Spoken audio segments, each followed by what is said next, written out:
Hi, Shannon O'Flaherty here. What are you projecting into your future that is setting you up for disappointment? Now, maybe you won't think that you even are projecting or that you are planning disappointment, because that's not usually what we want to set ourselves up for.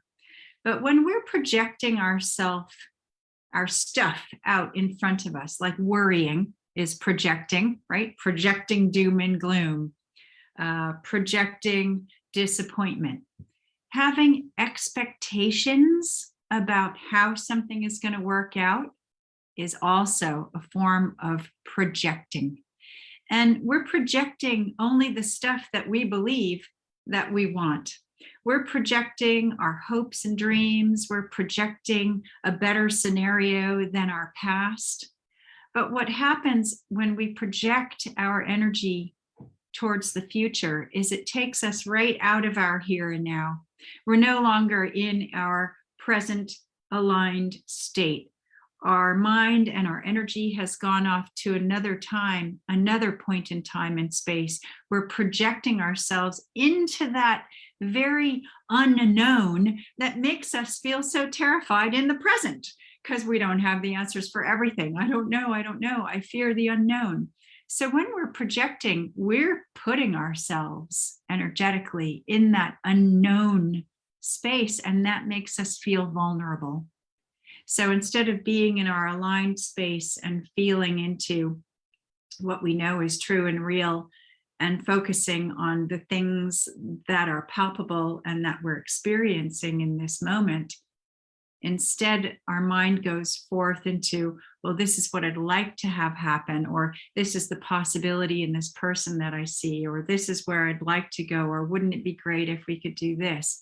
So having hopes and dreams are great. But before you start projecting, and maybe it's not just hopes and dreams that you're projecting, that's not so bad. You want to have something to kind of hang on to, but it's about projecting free from attachment, free from expectation, because we project our doubt, we project our doom and gloom, we project rejection, we project blame and shame and judgment and all of those things that help us then sabotage what could otherwise be good for us. So when we're projecting, catch yourself in that moment. Catch yourself. Where is your mindset? Is it here, right here and now? What do I need to do? I'm feeling joyous, I'm feeling happy, or I'm feeling sad. Or am I living in the past? Am I holding on to old stuff, which is often what makes us project new stuff into the future? Or am I living in my future self? Am I just projecting what I want and that's how it has to be? Because when we project a future scenario, then we get very attached to that being how it has to be. And often something better, the universe might have something better planned for you that could come up instead. So have your hopes and dreams and focus on the picture that you'd like to see, but then let it go. Try not to be attached to that vision that you're creating so that you can let it evolve and flow as it will naturally. Be in the space that you're in and feel the feelings that you're in and tune into them to see if they're satisfying or not. And see when you start to project. When are you leaving your aligned present self state to go into another place? Is this something that you do to escape your current reality, or because fantasizing is so much better than being in the present? Then read a good fantasy book instead of taking your relationship or your real life and putting a heavyweight expectation on it, because then our expectations might not be met and then we'll be upset.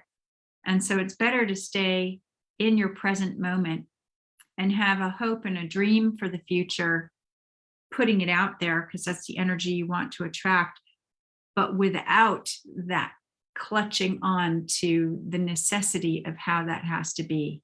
Allow your life to unfold as it will in divine timing.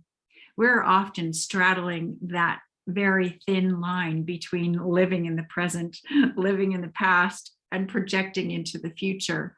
So pay attention to yourself, because where you are at in any given moment matters, because that's how you're going to feel, either strong or vulnerable or upset or happy.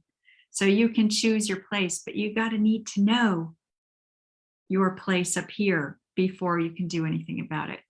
And if you'd like help in knowing how to pay attention to those thoughts that come into your head and how to get out of a spiral down that's happening, please book a 20-minute complimentary mind shift call with me.